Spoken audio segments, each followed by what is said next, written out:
Well, hello. We are together again at last. Yay. Thank you for coming. My name is Annie Kumara, and I speak for all of us on the festival to express our gratitude for your donations, your enthusiasm, and your participation. We love that you loved us all these last 2 years, and believe me, you are a beautiful sight right now. Thank you. To our premier sponsors and donors, we thank you. Nantucket Island Resorts, Richie Battle, the Athenaeum, Mary and Robert Haft, and Elizabeth Galvin, and Michael Galvin, make it possible for almost all of these events to be free and open to the rest of us. The donations and loyalty of the festival goers support the important year-round work in the island schools. Our Athenaeum, my favorite building on the island, has been a support to the book festival from the very start. Also, with the leadership of Ann Scott, our head librarian, and her creative, hardworking staff, the Athenaeum became a bright light during the pandemic. There were programs, pop-ups, puppets, craft bags to take home, online lectures, and a safe access to books. Our entire community thanks the Athenaeum. Please welcome Ann Scott, who will introduce Alice Hoffman, who is in conversation with Kate Brosnan. Thank you so much. Thank you for being here.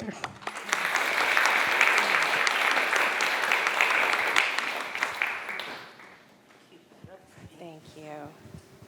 Thank you so much, Annie. Oh, hello, everyone. This is so exciting. I'm really pleased to be able to introduce Alice Hoffman today.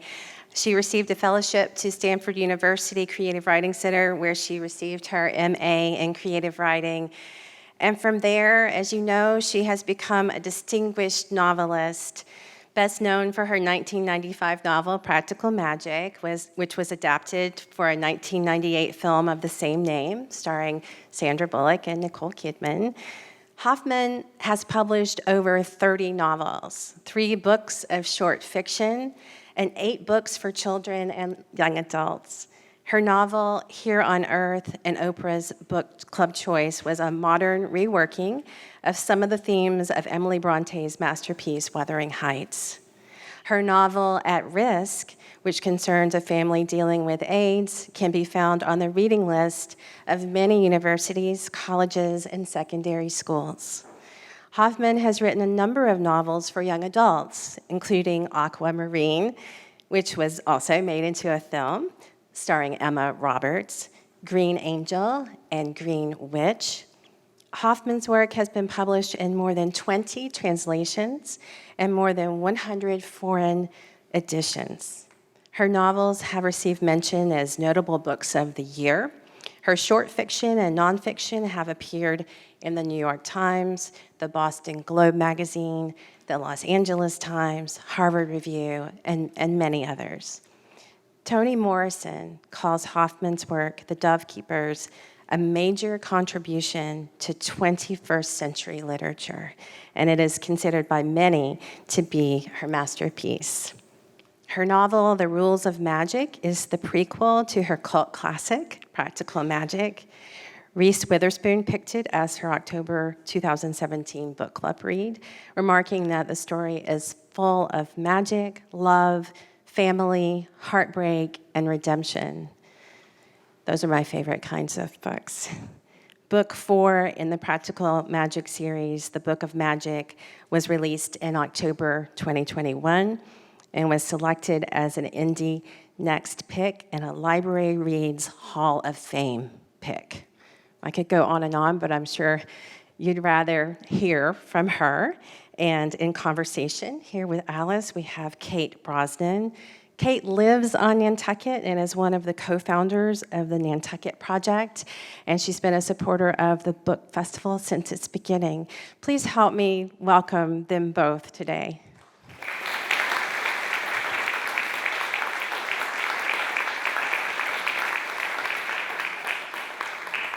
Hi, Alice. Hi, Kate. I'm just going to let you know that Alice and I are friends, so two girls from Long Island, Irish, Catholic, Jewish, same thing. So we share a lot of some of the experiences of growing up there. Alice, listening to, what you've accomplished, it's exhausting. I mean, I'm so tired. you should be. I'm exhausted. You should be. So let's start at the beginning, because I have had the privilege of interviewing Alice and spending time with her. So a lot of it I know, but a lot of it I still find fascinating. You considered yourself a reader, and still do, more than a writer. And where did that begin? Where did that begin for you? Well, for me, can you hear me? Is this okay? Yeah, I can hear you. For me, in the neighborhood where I grew up, my mother was the only person with a bookshelf and books. She was the only person I knew who had graduated from college. And then when my father left us, kind of suddenly, he left a box of books in the basement. So that was kind of my attachment to him, and it was all fantasy and science fiction. That's how I started to read Ray Bradbury, who really kind of changed my life. I always felt that Ray Bradbury was kind of a surrogate father, because my father had left these books. And Interesting. I met him at the very, very end of his life. I mean, I met him virtually, and we would talk, and he was just the most incredible person. And then I realized a lot of writers felt that he was their father because he was so kind, and because a lot of times you start reading him when you're about 12. I kind of feel like everybody should read him when they're 12. And what you read at that time just influences you in such a deep, deep way. I mean, I never thought I would be a writer. I didn't think, I didn't expect to finish high school. I didn't expect to go to college. I didn't expect to go to graduate school. So, it was all a surprise to me. I just loved books. And I think I began to write because I just wanted to escape. I think as readers, we want to escape, right? So the same thing was true for me as a writer. And then, Alice, you love fairy tales, even as a child. I think there's a quote that I wrote down that fairy tales are truth. There's a lot of truth in them. Tell me how fairy tales affected you. Yeah, because when I was young, I mean, children's literature was so different then, and I often felt that the books that I was reading as a kid were talking down to me in some way. And fairy tales seemed like they were like telling the truth. And they're telling like the emotional truth about what it feels like. Especially, recently, I think it's either 80 or 85% of the heroes in fairy tales are girls. So that for me was very meaningful. Totally. And Yeah. I didn't see that in other literature. And girls who kind of have to rescue themselves, and sometimes their stupid brother also. I had And- 3 of those. Yeah. So, it just really affected me. And also the way the story was told, which I think really affected the way that I write, which is, fantastic things happen, but it's told in a very matter-of-fact way.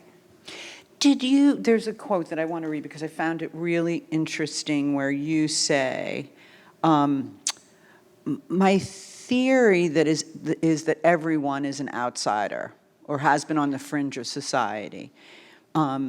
In some way, an outcast, a stranger in a foreign country. I can't even read my own writing. This is bad. The best at something, the worst at something, the one who's always different. Looking at it this way, being an outsider is the one thing we all have in common. How were you an outsider? Well, I think I was always an observer. Okay. And I think that a lot of people are, and I think that kind of can make you into a writer because you're not part of the action, you're just watching it. But I think, that's the amazing thing about books, that I still feel like it's the most amazing art form because it takes two people. It takes like the reader and the writer together to have it really exist.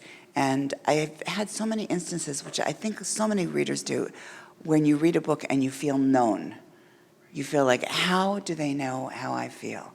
I know a lot of people feel that about Elizabeth Strout. I know my mother felt that about Elizabeth Strout, right? Yeah, it's like, how does she know how I feel? And that feeling of being known in some deep way is, I think, one of the great things about reading novels. And to have been published at such an early age. Were you 25 when your first book? I think so. And that seems remarkable to me. Property of, you were at Stanford when that was published? It was, they took it when I was there. I started writing. What happened is I had a great professor. You know how like very often careers start because you have one person who believes in you? So I had a great professor. He sent a story of mine to a magazine. You know, no money was involved or anything like that. Right. It was published, and then this famous editor wrote to me and said, "Do you have a novel?" And I wrote back and said, "Yes, I do." And I started writing it really fast. Because I thought, who else is going to ever ask me this? And in 6 months, I had a novel. It wasn't very good, but it was a novel. And have you been doing that ever since, Alice, the way Yes, you put them I out? have. I mean, it's I'm like, yeah, it's like boom, boom, boom. I better do it Now. I mean, I don't do it. I don't think I write faster than anyone else. I think I just write more than other people, because for me, it's such an escape. You know, especially during COVID, especially during the last couple of years, it's been a huge escape for me. So it's very focused. You go in and you stay in? Yeah, I think what I like to do, the way I like to write, is I like to go away, sometimes with another writer friend, for like a week or 2 weeks, and just completely be immersed in the book. And I just was reading, I'm writing a little bit about Nathaniel Hawthorne, and I was just reading that he wrote The Scarlet Letter in 18 days. And I can understand that, because you go into like another state, and you can't stay there for too long, or you'll never come back, I think. Right. But that's the way I most like to do it. Not all the revisions and all that, but the initial writing of a book. It's almost like a hypnotic state or something like that. Meditation. Yeah. Yeah. Let's talk about the Owens family, because they've been in your life for like 27, 30 years, something like that. How did you discover them in your mind, and why did you stay with them for so long, Alice? Well, I think, I started the book really because I had the title.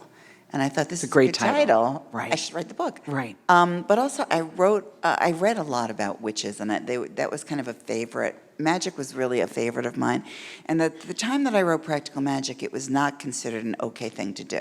It was kind of like a genre rather than part of literature. Okay. And so there were issues with that. But once I wrote the book, and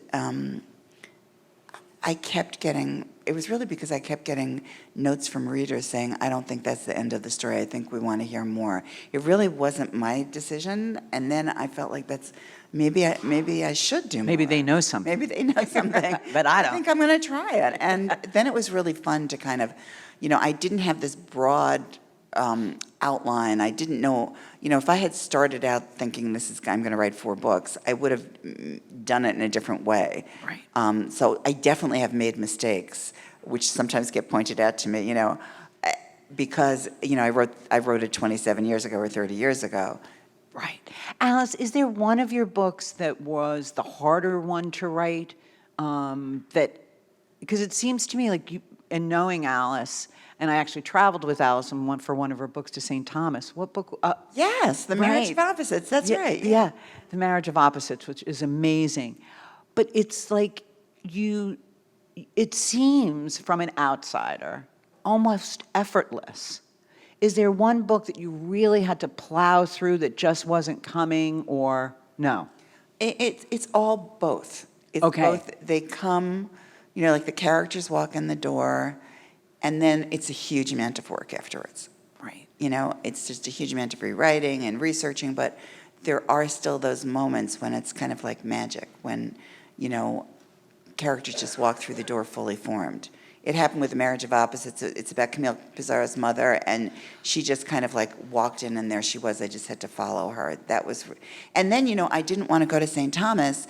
We went together after I'd written the book, because I didn't want to see it as it is before I wrote the book. I wanted to to do research about the way it was. Okay. But then we did go to the synagogue where the Pizarros had worshipped, and it was exactly the same as it had been. That I was- remember you saying that. remember, that It's was amazing. Yeah, it was amazing. The sand on the floor, Yeah. and yeah. Alice, if you weren't a writer, what would you? Where are your other passions? Well, I think if I wasn't the writer, I'd have to, whatever I was doing, I'd have to be the boss. Because, when you're a writer, you kind of are the boss until you hand the book in, then you're not. I really wanted to be a librarian.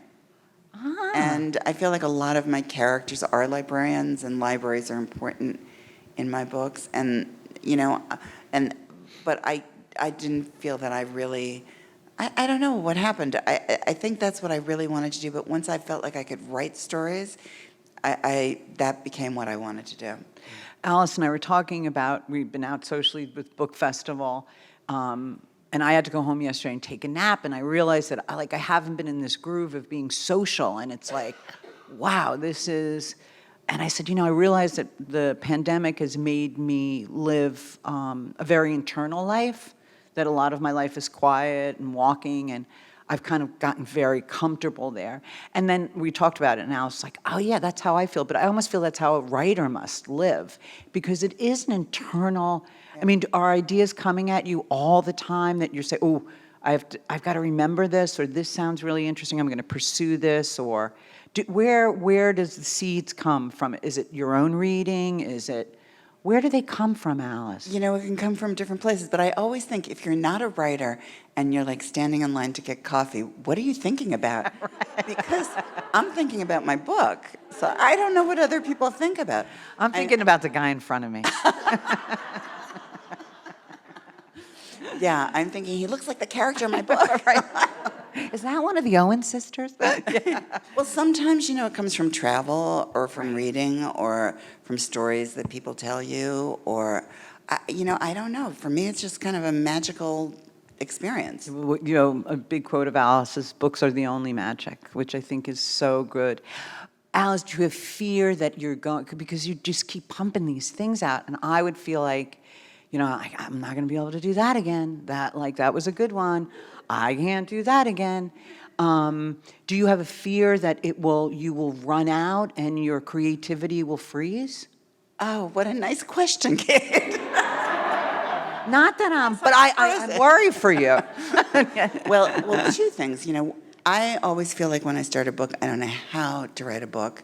I don't know who that other person was who wrote that book. Okay. And I do think that is true for a lot of writers, where it's like, how did I do that? That was like a miracle. But I have like a lot of books that I already know that I want to write. I mean, that I've written about, that I have like little, I think of them like as like planes further down the runway, kind of, where I have done some research or have written something about it, or. And then how do you pick which one's going to take off? I don't know. I really don't know the answer. Come on, Alice. I don't know the answer. I just find the idea of this source that must be pumping through you at all times, it's like, it's incredible to think of how many books you've written on how many different subjects, and yet they're all Alice Hoffman. That voice is always there. Yeah, because, it's funny you said that about the voice, because when my professor, Albert Gerard, his whole thing was about the voice, like when you talked to Jean the other day and she said there's only 7 plots. That's right. True. That's really true. And I forget what they are, but there's something like, a stranger comes to town, a stranger leaves town, a stranger meets some woman in town. I don't know. But basically it's all about the voice, and about the writing. And I think it's like music in that way, where it's like How the finger, notes not the land, song. almost, yeah. Right. Yeah. It has been so much fun to read all of your work. How about your book on your own life about your breast cancer and survival lessons? What was that? Because that must have been a time in your life where you're so focused on your health, Alice, and Alice has been very involved in the breast cancer movement. Was that, to put that on page, was that challenging? It was. I did something which I can't believe I did it. I don't know if you've experienced, I just can't believe I did this, knowing what I knew. And, when I was growing up, my best friend's mother had breast cancer, and she was never told that her mother had breast cancer. So I also kept my breast cancer kind of a secret. And the reason I did was because I had contracts that said I was healthy and well, and I do know other people in the business who don't say anything when they have breast cancer. So I kind of waited, and then about 2 years afterwards, I wrote Survival Lessons. And it's just a very little book, and the money It's a went... beautiful book. Thank you. The money went to the Hoffman Breast Center at Mount Auburn Hospital. We have a great writers event every year. We Pink just had one, Pages. Pink Pages. And it was kind of like what I wish the book someone had given me, when I had cancer. Was that really isolating, though, to have to keep it a secret? I mean, did you get the support you needed? I would think I that... think I got support. I was in a breast cancer group, which I think I always think a support group is really helpful, and I'm still friendly with some of the people 27 years later. And I think I did. I think I probably would have had more, but I personally couldn't deal with it at the time. Right, I mean, I right, think everybody handles that so differently. right. Depending It's on true. It's definitely... You also write about grief in that way. That a quote that jumped out at me, and I'm paraphrasing, but like I lost a friend, and I know this is only the beginning of other losses, but that my grief is something I have to do alone. That grief is really kind of that place where you can go where it's just you. Yeah. Yeah. I was very, very close to my grandmother. She was really like my only family. And only now am I realizing, everything she told me was true. It Right. took me all this time to realize, yes, she was right about everything. I hope she heard you say that. Well, I guess, do we have questions for Alice? I mean, I think that people must have questions for Alice Hoffman. So if you do... Is everyone going to be shy? Jilly, you must have a question for Alice. What are you writing next? Oh, I asked her this the other night. I want to see Oh. how you answer this. I'm not telling you.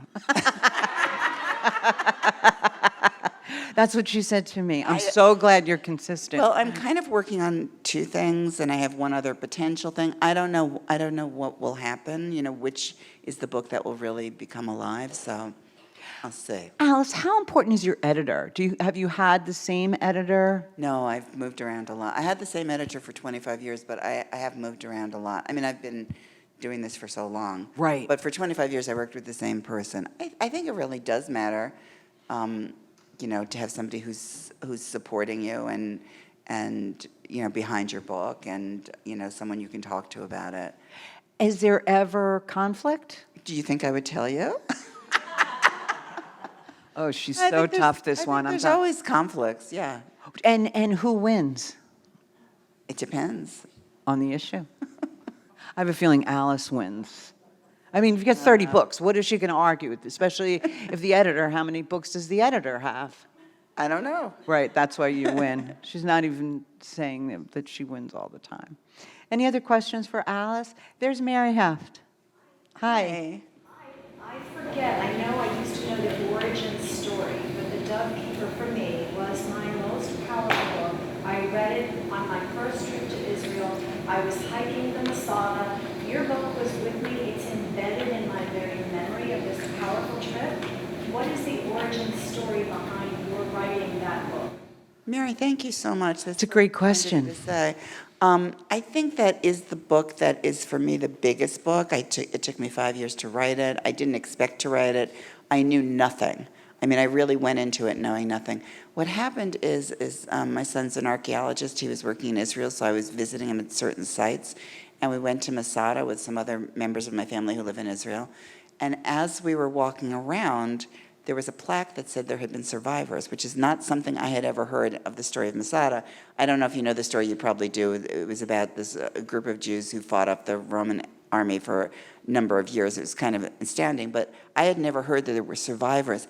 And what I had realized by then was that that is what I write about. I think as you write, you realize you have certain themes, and that my theme is really about survivorship, even before I had breast cancer.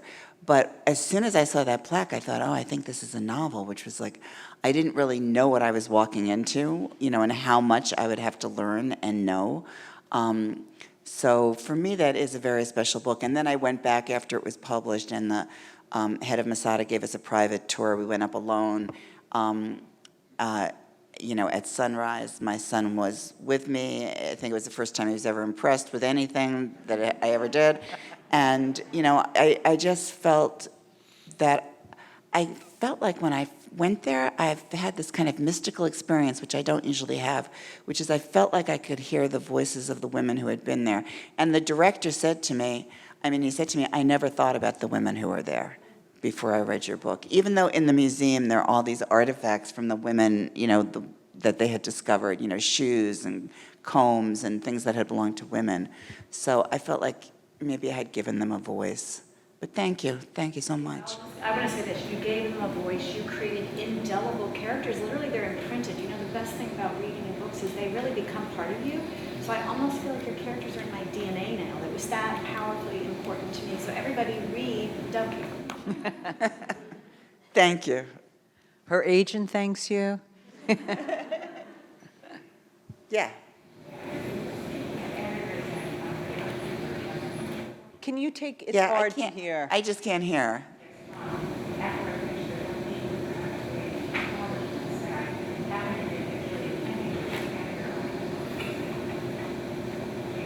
Can you say what she said? I'm sorry, I'm like deaf. Who was your editor on the Dove Keepers?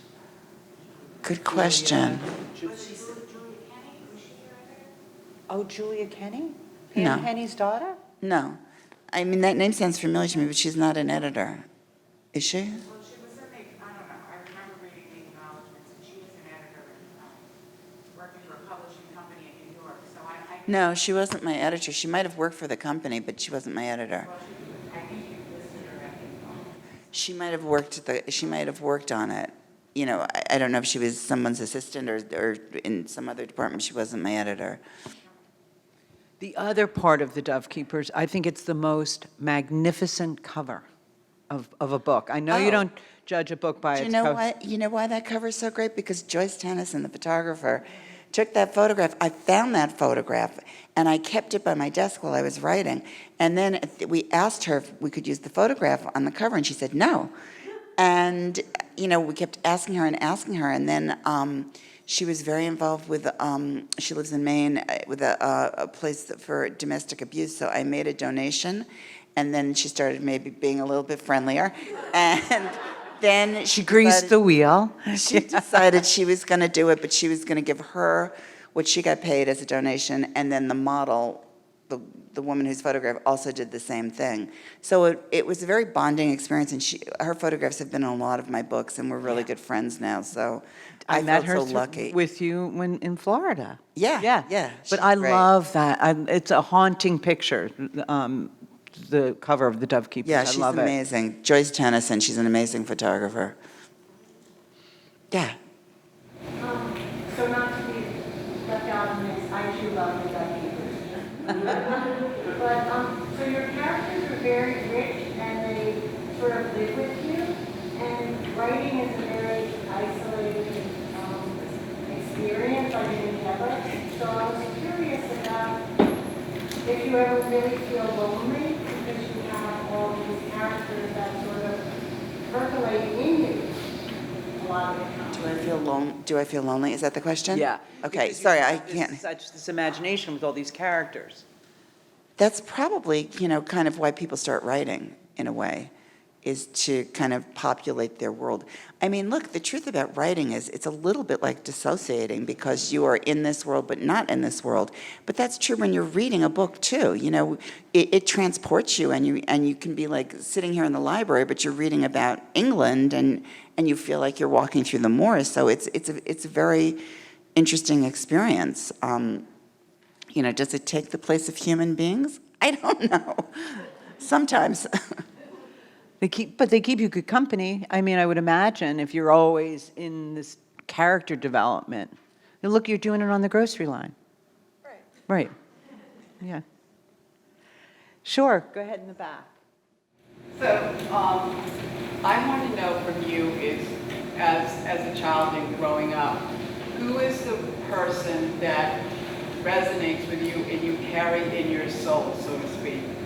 that you learned from a book. For me, it was Jane Eyre. I still can feel her essence of looking for a family and looking for love, and what that meant for her and how it burned and made her become successful when she shouldn't have been successful. So what do you carry with you inside of you from a character that you read about when you were a child? And by the way, my name is Alice too, so it's nice to meet you. Nice to meet you.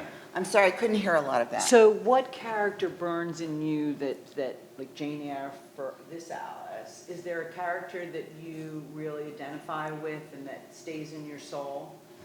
Well, the character that I really identified with was Anne Frank. And so when I read The Diary of a Young Girl, I kind of related to it as it's such a personal, emotional book. I kind of related to it not in terms of the war, but more in terms of a young Jewish girl who wanted to be a writer and who felt very different than everybody else and was trying to figure out the world. So that, for me, was the first time I thought maybe I could write. So that book was like hugely, I guess, the most important book to me. Wow. Anybody else for questions? Oh my God, this is great. I love it. Go ahead. I like that you were talking about a character that is so strong, they walk into the room fully formed, and you just follow them. And just thinking what they're saying. Maybe my question is, has there ever been a situation where you start with a room of characters, and then there's that one, and maybe the other characters leave the room?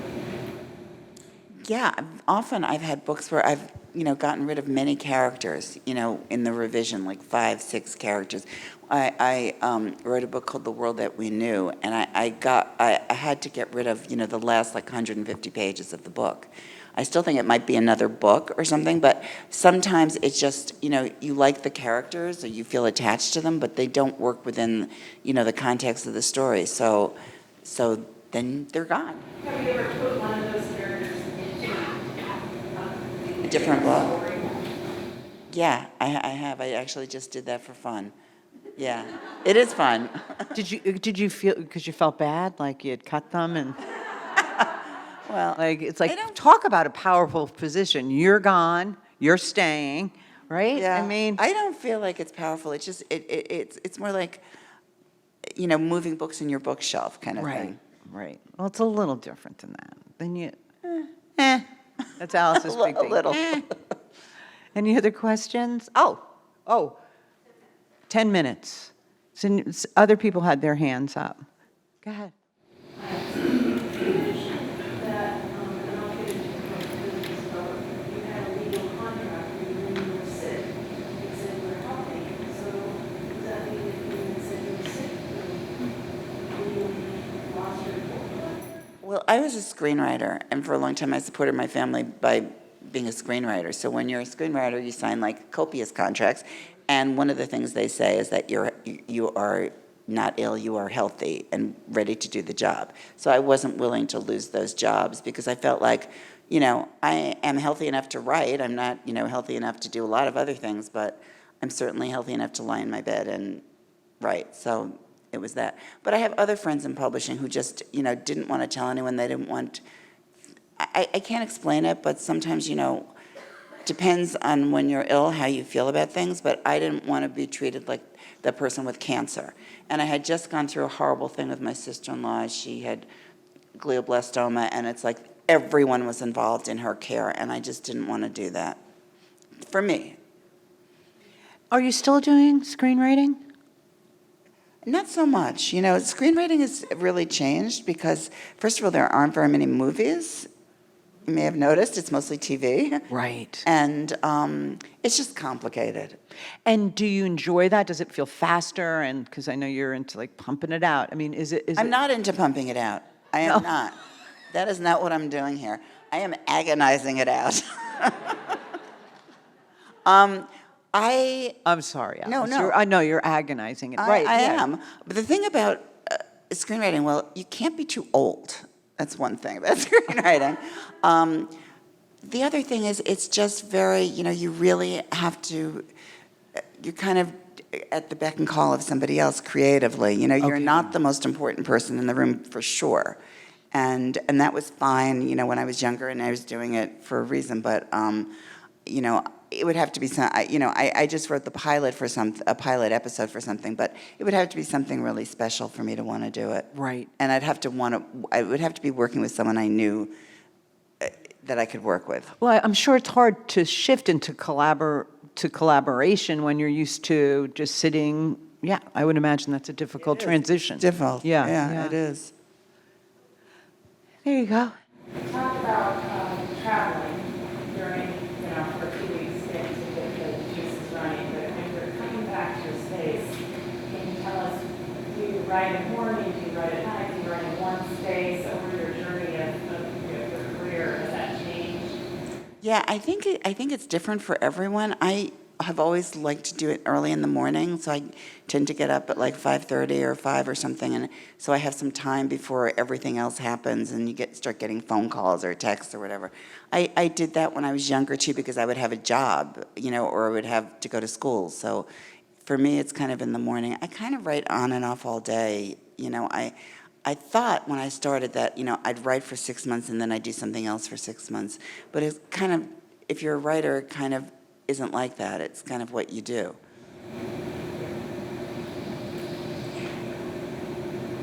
These days, what are your favorite authors to relax with when you have a chance to sit down and read something wonderful?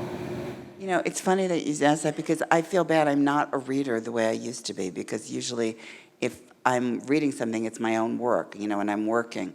I mentioned Elizabeth Strout. I just love her. I think she's so great. I always look forward to anything that she writes. I mean, Toni Morrison was my favorite writer, and I feel like I should go back and reread her books. So, you know, I don't know. It all kind of depends.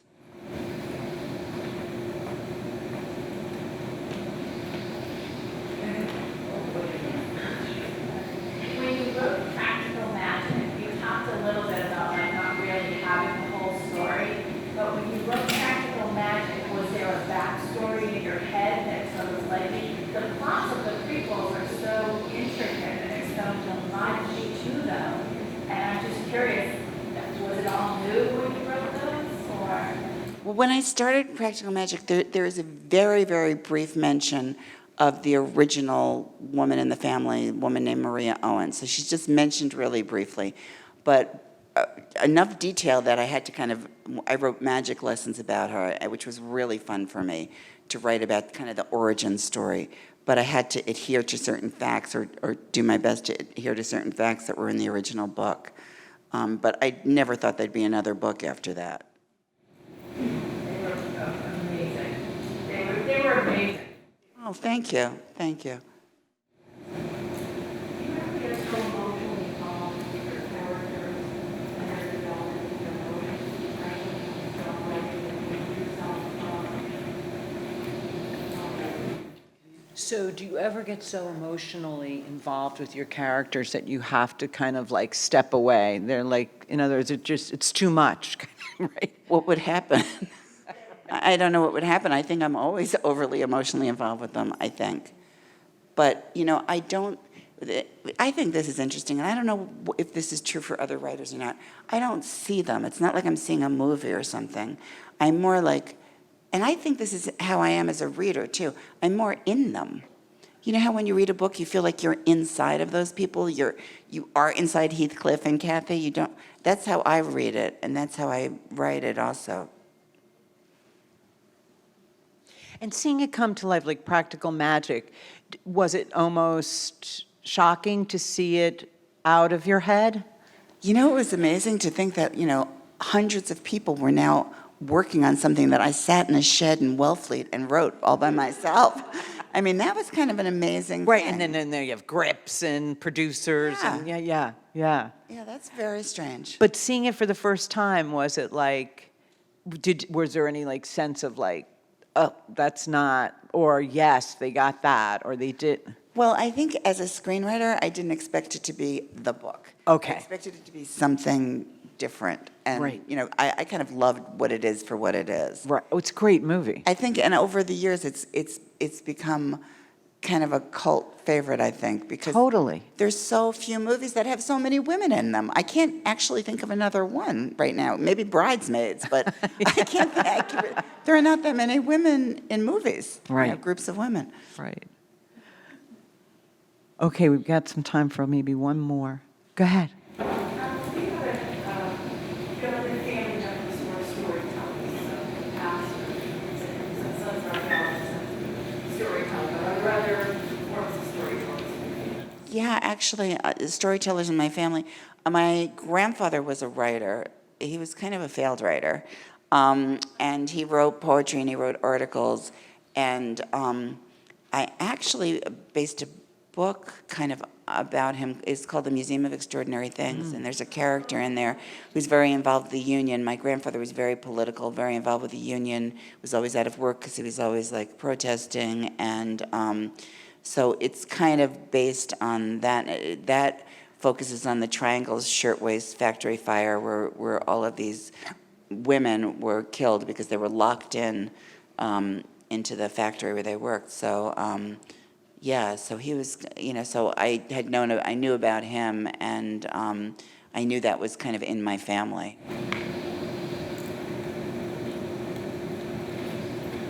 This has been fun, Alice. It's always good to talk to It's you. always Thank you, good. Kate. Oh, please. And thank you, guys. I really appreciate your support. Thank you.